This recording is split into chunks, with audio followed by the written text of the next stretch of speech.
Zandoan TV, excellent for the wise. Undiluted word of God that will change your life forever. Zandoan, go and make disciples of all nations. The word of God is our life. You are blessed. Praise the Lord. Good day, viewers all over the world. I'm Gabriel Unyimi Christi Iwangulaya. I'm here again by the grace of God to declare to you the word of faith. For the last episode, we talked on the benefit of being in the kingdom of God. So one of the benefits of being in the kingdom of God here on earth is to have eternal life.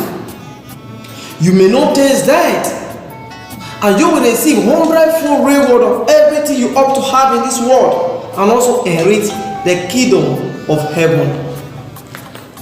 Today, by the grace of God, we talk on the gospel of the kingdom. Amen. So before we start, shall we pray? Our heavenly Father, we call unto your holy name. We are about to discuss your word. Father, use this word, oh God, to touch our life. Bless our life. Transform our thinking through this holy word that is coming forth to bless our soul. In Jesus' mighty name, we are praying. Amen. So the gospel of the kingdom. In the realm of the spirit, we have two special kingdoms. The kingdom of darkness and the kingdom of light. And these two kingdoms, they have no geographical location, neither they are political kingdom, but they live in the heart and the spirit of man and beyond. So right now, we will touch about the kingdom of darkness. Satan is the leader of the powers of darkness, of the kingdom of darkness. As I said earlier, every individual belongs to one particular kingdom, either to the kingdom of light or to the kingdom of darkness. It is you personal that will try to find out which kingdom you belong to. It is me personal that will find out which kingdom I belong to. Because it is we that will judge ourselves by our action. Don't judge your neighbor, don't judge your friend, but use this word to compare to your own life and check whether you are in the kingdom of light or in the kingdom of darkness. Now, what are the characters of those in the kingdom of darkness? How will you know that you are in the kingdom of light or in the kingdom of darkness? The Bible says in Matthew chapter 7 verse 20, by the fruits you produce, you will know the kingdom you belong to. By their fruit you shall know them. By the fruits you produce, you yourself will know the kingdom you belong to. Are the fruits that the people in the world, what are they producing? Amen. Go to Galatians chapter 5 verse 19 and 20. There are very many there. We don't have more time to treat all of them, but we will touch some of them. I have here idolatry, serving other gods. If you are serving other gods apart from the Father of our Lord Jesus Christ, you are living in the kingdom of Satan, where Satan is the head and the leader. If you serve other God, carve image, and began to worship that image, you are an idolater. And also, we have sorcery, witchcraft. So, when we talk of witchcraft, we are also talking about the kingdom, the occultist group, the secret and evil societies, and all evil spirits possessor. All this group of people, they are under the government of Satan. The next one here, adultery. Any man or any woman that go after another man or another woman that is not of his or her husband or wife, that person is being directed by Satan. He is living under the control or the power of darkness, which is the Satan himself. He is living in that kingdom. Fornication. The Bible makes us to know that our body is the temple of the Holy Ghost, is the temple of God. He said we should not destroy the temple of God. If we are using our body for fornication, which means we are not being led by the Spirit of God, we are under the kingdom of the power of darkness. We are living under the government of Satan. These are the fruits of those who are living under the government of Satan. Mandara. At times, fornication can lead to mandara. By abortion. And also, it will be a murder of any kind, robbery, all kind of murder. The Bible declares that all these ones have no place in the kingdom of God, which means they belong to the kingdom of darkness, where Satan is their leader. Satan is the one controlling them.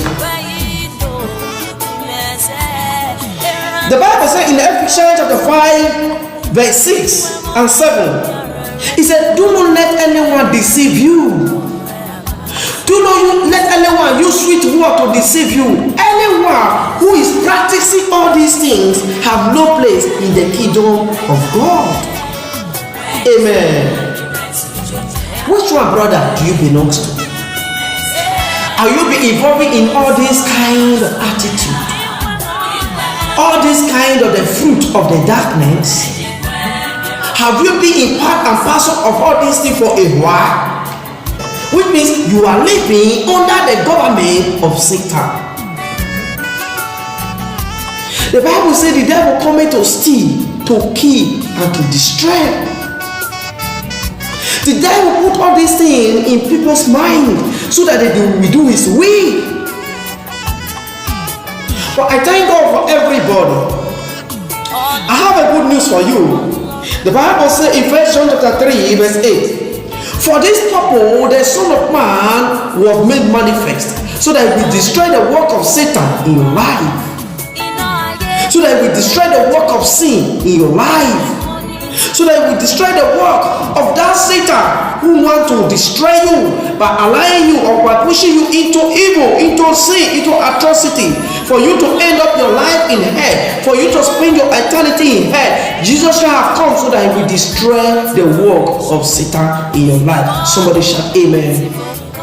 So my brothers and sisters, today the Bible makes us to know that we have two special kingdoms, the kingdom of light and the kingdom of darkness, and that you as a person will belong to one of the kingdom, either the kingdom of light or the kingdom of darkness. And now, if you are the characters of those people who are living in the kingdom of darkness, the fruits that they produce, the Bible makes us to know idolatry, witchcraft practicing, occultist group, evil societies. And the Bible makes us to know that we should be wise and open our eyes. We should not be deceived by sweet works for people. That anyone that does all these things belong to the kingdom of darkness, and hell is their last portion. That one will never be your portion in Jesus' name. And lastly, by the grace of God, the Bible makes us to know that this purpose, the Son of Man was made manifest, so that he will destroy the work of sins in our life. May God bless us all in Jesus' name. Dawn TV, excellent for the world. Undiluted word of God that will change your life forever. Go and make disciples of all nations. The word of God is our life. You are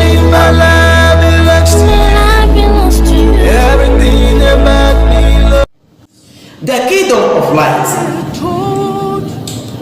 The kingdom of light, the leader is our Lord Jesus Christ. The Bible makes us to know in John chapter 8 verse 12. He said, I am the light of the world. He who follows me shall not walk in darkness, but have the light of life. He said, I am the light of the world. He who follows me will not walk in darkness, will not walk in the kingdom of Satan, but rather he will have the light of life. So, what are the fruits? What are the characters of those who are under the government of our Lord Jesus Christ?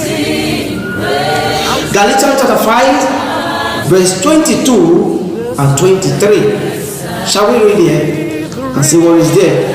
Amen.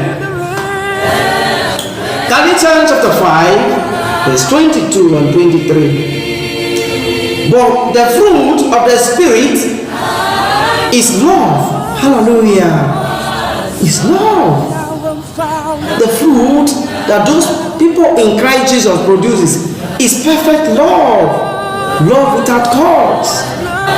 Joy. They will have the fullness of joy. Joy from the Spirit. They will have divine peace. Not the peace that the world giveth, but the peace that comes from the inside. By the fullness of the Holy Spirit in you will give you divine peace. By the presence of God in your life will transform your life to a peaceful life. Not suffering.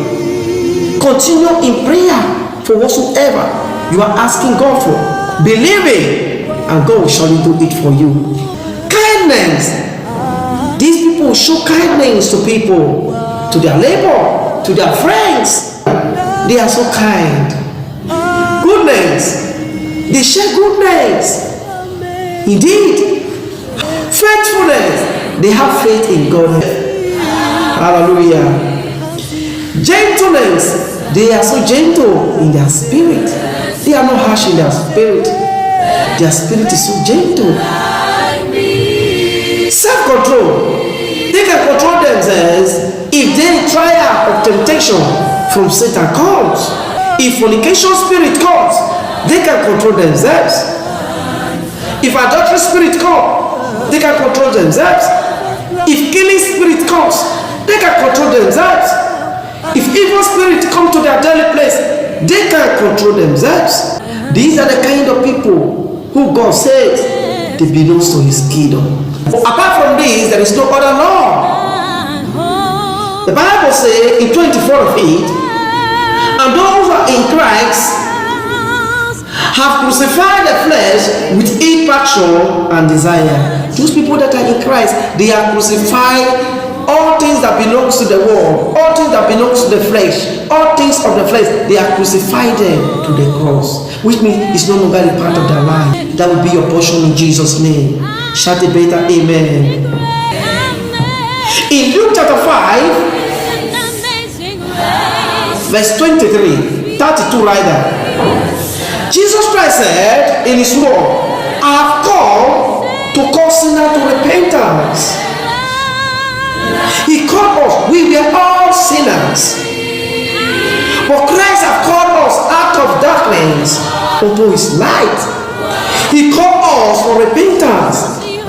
Jesus did not come for sinners to continue in their sins. No, he came so that we will leave our sins and be in the kingdom of righteousness. And the Bible makes us to know that this is the purpose of the church. The purpose of the church is to perfecting of the saints. Ephesians chapter 4, verse 12 and 13. This is the purpose of the church. To perfect the saints, to teach them in the way of the Lord, to teach them in righteousness, to teach them in holiness, to teach them the way they will guide themselves unto the glorious day of Christ's coming. This is the purpose of the church.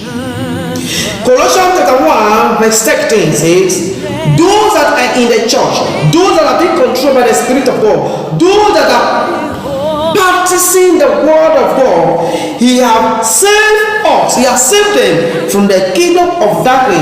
He has brought them into the kingdom of his dear son he loves. Amen, somebody. Colossians chapter 1 verse 16. He said, he has saved us from the kingdom of darkness. He has brought us into the kingdom of his Son he loves. God himself have taken us out of the kingdom of darkness where Satan is the leader. He brought us unto the kingdom of his dear Son, Jesus Christ, whom is Lord. Amen. The Bible says, by the fruit you produce, you shall know the kingdom you belong to. Hallelujah. So, what are the fruit that you produce? Last class, and today, you will check your own personal life. Check your own personal life. Don't judge your neighbor. Don't think about your neighbor. This is a personal matter. This is a personal salvation. Don't criticize your neighbor. Don't talk about your neighbor. Talk about yourself. Which kingdom did you belong to? Is it the kingdom of light or the kingdom of darkness? It's not by mere saying. It's by what we have saw in the Bible. That those that are in the kingdom of darkness, they continually sin, fornication, adultery, murdera, practicing witchcraft, be a part of cultism, doing rituals, killing people for money, using people for sacrifice, for power. If you are a part of this, you are living under the government of Satan. But the Bible makes us know this is why Christ came, so that he will take you out of that place into the life eternal. So by the grace of God, brothers and sisters, the Bible makes us to know today that he has saved us from the kingdom of darkness. He has brought us into the kingdom of his dear Son, Jesus Christ, whom he loves. I urge you, my people of God, try your best to leave the kingdom of darkness and walk in the kingdom of light. Accept Jesus Christ indeed as your Lord and personal Savior, and leave all sin for the devil, because he belongs to Christ. Don't forget, the Bible says those who did all these things have no part. Those who walk in the light, they have the fullness of life in time of eternity. That is your portion in Jesus' name. Dandoan TV, excellent for the wise. Undiluted word of God that will change your life forever. Dandoan, come and make disciples of all nations. The word of God is our life. You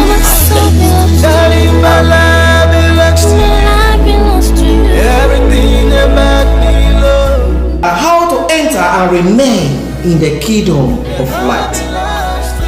John 3:16, the Bible says, for God so loved the world that he gave his only begotten Son. Whosoever that believe in him will not perish, but have everlasting life. In Romans chapter 10, verse 9, I read that if you confess with your mouth Jesus is Lord, and believe in your heart that God raised him from the dead, you are saved. For it is with your heart that you believe and are justified, and it is with your mouth that you confess and are saved. The first thing you need to do as a Christian is to accept Jesus as your Lord and your personal Savior. Accepting Jesus as your Lord, it means you make him to be the Lord of your life, the Lord of your business, the Lord of your career, the Lord of everything you intend to do in life. Making Jesus Christ to be the master of everything that you own. And also, make him to be your Savior of whatsoever you are doing. Is your Savior. In sickness, he is your Savior. In worry, he is your Savior. In whatsoever you are passing through, Jesus Christ alone is your dependence. He is the one that you put your trust on. He is the one you rely on. So this is how to accept Jesus Christ as your Lord and your personal Savior. In the other word, you don't put hope in any other gods. Neither put hope in any other power. But you rely on him alone. Now, how can you remain in this light. John chapter 15 verse 4. He said, remain in me as I also remain in you. No branch can bear fruit by itself. It must remain in the vine. Neither can you bear fruit unless you remain in me. So you must remain in Christ. As the word of God says, there are three aspects of interwoven in abiding. It seems to be a tree. The instant you have used that a branch of a tree, it can never bear its own fruit except it abide in the vine. Hallelujah. So you must abide in Christ before you be able to produce the fruit. What are the fruit he's talking about here? The fruit of the Holy Spirit. That before you be able to be righteous before God, before you will be able to holy, before you will be able to do according to the will of God, you must abide in His word. Hallelujah. That is the word of God. He said you cannot bear fruit of your own except you abide in the vine. There are three aspects of interwoven, of abiding. Connection. You must be connected unto Christ. Connection in union with Christ. The second one, dependence. You must depend on Jesus alone, no matter condition, no matter situation, no matter where you find yourself. You must depend on Him as your Savior, as your Redeemer, as your Protector, as your Deliverer, and as your God. And the third one, you must continue in this faith. Don't stop believing. Continue believing in the word of God. To abide in Christ is more than believing and being good. It means having true fellowship with union in communion with Christ. So to be true disciple of Jesus Christ, you must abide in Christ. Amen, somebody. You cannot be a true disciple of Jesus Christ if you did not abide in Christ. This is what Christ has said in His word. In John chapter 8, verse 31. So Jesus Christ said to the Jews who have believed Him, if you abide in me, in my word, you are truly my disciple. By abiding in the word of Jesus Christ, then you are a true disciple of Jesus. It's not being good, no. Hallelujah. It's being putting onto practice the word of Jesus Christ. Put onto practice His tradition. Amen, somebody. Put onto practice His doctrine. All the teaching He has taught you, you put them into practice. You believe in His word. You act according to His word. The Bible says you are a true disciple of Jesus Christ. Amen. My brothers and sisters in Christ, we have discussed a lot today how to accept Jesus Christ. By professing with your mouth and believing in your heart that God has raised Him from the dead, the Bible said you are saved. Then you have accepted Him. He's now your Lord and your personal Savior. And despite that, you must be connected to Him as a branch in a vine. You must be connected. If you separate from Him, you can do nothing. So you must connected to His word, connected to His doctrine, connected to His teaching, connected to the word of God. And this is what we must do to be a true disciple of Jesus Christ. My brothers and sisters, you are choosing to be a disciple of Jesus. Christ has called every one of us to become His servants, to become His people, and heaven is made for you and I. Let us try our best to abide in Him. We should not make decisions of our own except the one that comes from the word of God. We should not do things of our own, things that will please us in the flesh. Rather, we will do what God demands of us. And as we do this, we'll be living according to the will of God. We will be enjoying the favor of God. We will be enjoying the glory of God. We will be enjoying the power of His might. And heaven is assured for us. That is your portion in Jesus' mighty name. Amen. Thank you, brothers and sisters, for watching this video. Before we conclude, shall we pray? Father, I pray for my listeners all over the world. as they heard your word, let your word change their life. Let it beautify their life. Let their life change forever. Give us the grace to abide in your word, so that your word will change our life, will transform our life. We can produce the fruit of the Holy Spirit, and we can be righteous before you, as you have made us to be satisfied by your will. In Jesus' mighty name, I have prayed. Amen. God bless you. Thank you so much. Don't forget, subscribe to our YouTube channel and share with your families and friends. God bless you all. In Jesus' name. Amen. I say now so wonder Jesus will do for you and me. Everybody let me say, you don't know him again, you can do him again, my brother. Now so sweetie jolly he dey do for me.